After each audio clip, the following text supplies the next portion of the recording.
feeling ko meron na akong mga nagawa na talagang mga pinangarap ko before. Like even this day, parang looking back, wow, sobrang dream ko to, to do another contract signing with ABS-CBN, and ramdam ko na unti-unti natutupad ko yung mga pangarap ko. And at the same time, ang dami ko pang gustong gawin. And then with these new projects, alam ko na I have the best support with Star Magic and with my manager Pinky, and just also with Echo and how he's so knowledgeable. Syempre, 30 years din siya this year actually. So grateful ako kasi alam ko surrounded ako by people who are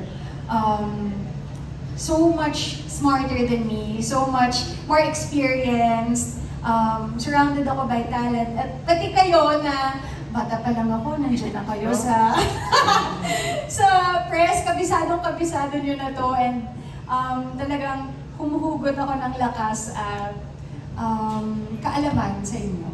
Mga anong year mo pa sila nakikita? 1990